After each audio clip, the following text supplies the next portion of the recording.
we will try to draw the relationship between total product, average product, marginal product and the labor units. In the first graph, we will consider the x-axis as the units of labor.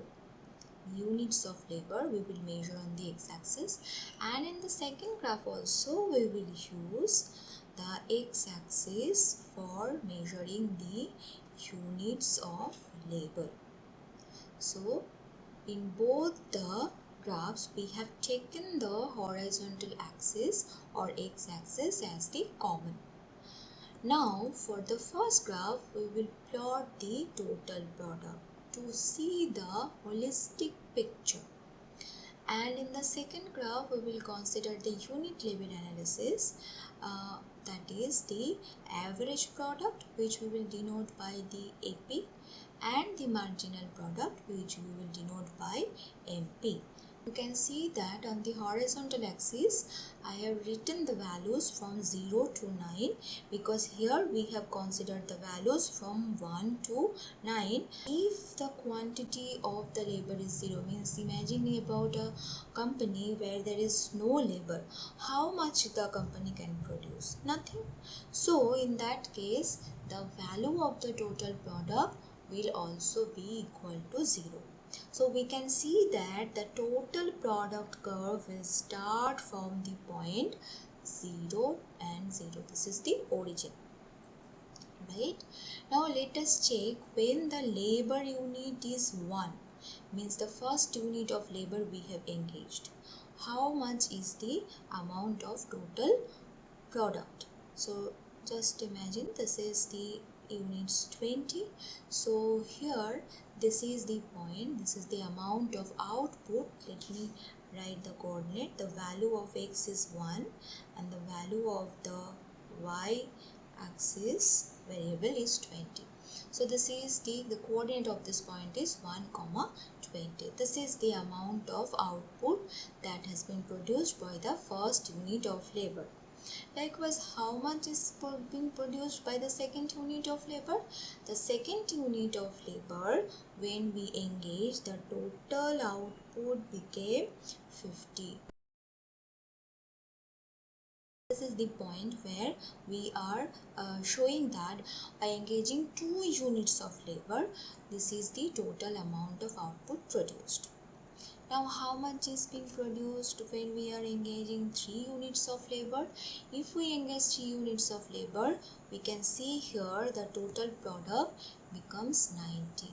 We can get a point which will be 90 units of output by engaging 3 units of labor. Now if we consider 4 units of labor, what will be the amount of output? That is 120. So here we can measure, this is as the value 120. So this is the point of coordinate where we have engaged 4, 120.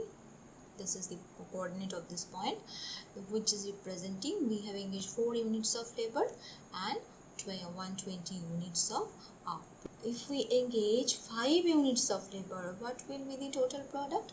140. So 5 units of labor we have engaged and the output is 150. Output is 150. So somehow we are at here 150. Now if we engage one more unit of labor, means 6 units of labor, you can see that here just one mistake. For the 5th unit of labor, basically the production is 140. For the 6th unit of labor, the production is a little higher than 140, which is equal to 150. Now, if we engage 7th unit of labor, what is happening? We can see that there is no change in the output. So, here the total output will be saturated. In the graph, how we can find out the saturation? We can find out the line which is parallel to the x-axis.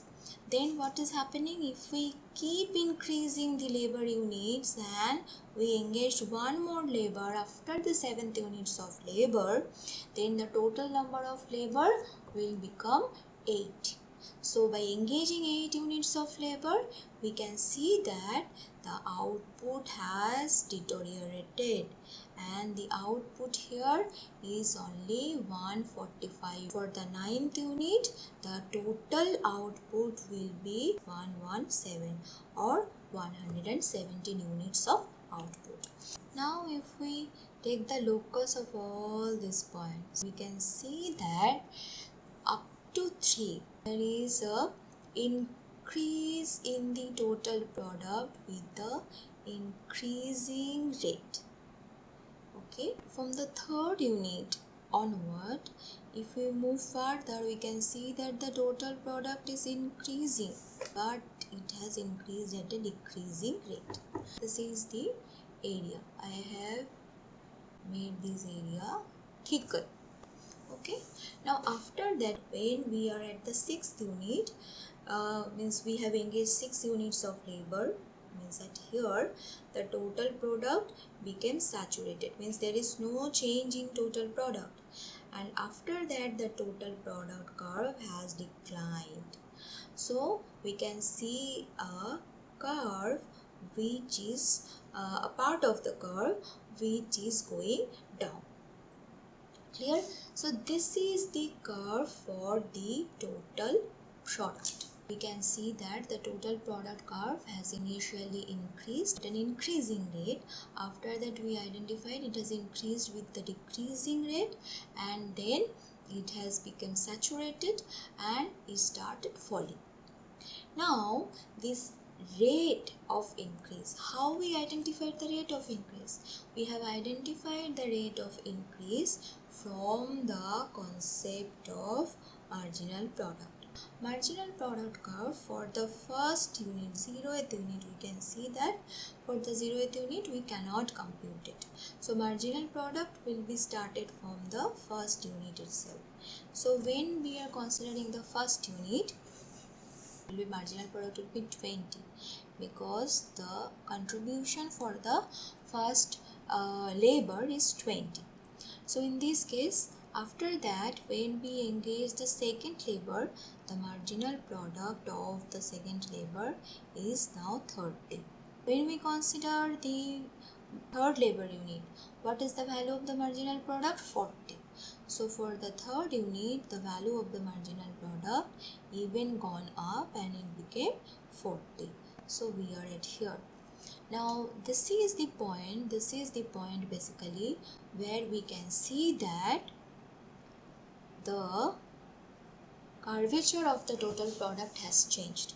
So up to here we have seen that the marginal product is having a increasing trend. Marginal product for up to this third unit, marginal product is increasing. And what is marginal product? Marginal product is nothing but the rate of change in the total product. So we can say that the total product is increasing at an increasing rate. After that, when we engage the 4th unit of labor, we can see the value of the marginal product for 4th unit of labor is 30.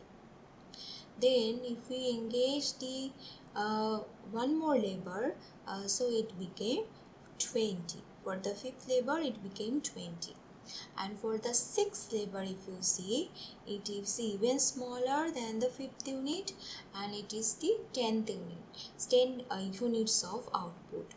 And when we engage the 7th unit of labor, we can see that there is no change in the output, so the marginal product becomes 0. And here these things also can be reflected by the total product curve. We can see that corresponding to the 7th unit of labor, there is no change in output. Here we can see the del Tp is equal to 0. So when del Tp is equal to 0 and maximum, we can write there the marginal product, corresponding value of the marginal product will be 0. Let me complete the marginal product curve. This is our marginal product curve. Marginal product of what? Marginal product of labor. So we will write MPL. So here we can see marginal product reached at the maximum when the change when the curvature of the total product changes, and after that we can see that the total product has increased but at a decreasing rate. And since it is increasing at a decreasing rate, the rate of change on total product can be reflected by the marginal product. This is the area where the marginal product has decreased, and correspondingly we can see that the total product curve has increased but at a decreasing rate. So this is how the total product is related with the marginal product.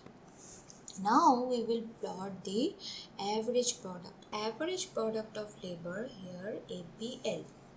So what we can see, when the first unit of labor was engaged, the value of the marginal product and average product is same. So we have computed this marginal product value is equal to 20. So average product will start from the value 20. From here, if we increase the labor by 1 unit, total units of labor is now 2. So when the labor unit is 2, the value of the average product is 25. Value of the average product is somewhere at here, 25. Now after that, when we consider the labor units as 3, means 3 units of labor, we can see that the value of the average product is 30. So here the value of the average product is 30 for the third units of the labor. If we increase the labor unit further, for 4 units of labor, the value of the average product is exactly equal to the value of the marginal product.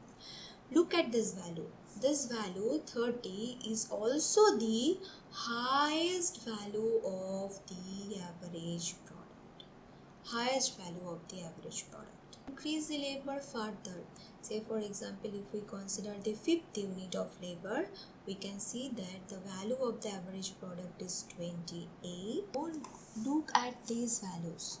After the average value and marginal value become equal, then for all labor units we can see that the value of the average product is greater than the value of the marginal product. That means the average product curve will be on above of the marginal product curve, and before the average product and marginal product was equal, the average product value was below the marginal product curve. So this is our APL. When the average product and marginal product become equal, before that we can see APL is lesser than MPL. But here we can see the value of APL is always greater than the value of MPL. Correct? So this is all about the total product and its relationship with the labor, and we also have seen the unit label analysis by considering the average product and the marginal product of labor. Now one more thing we need to add here. This is called the stages of production.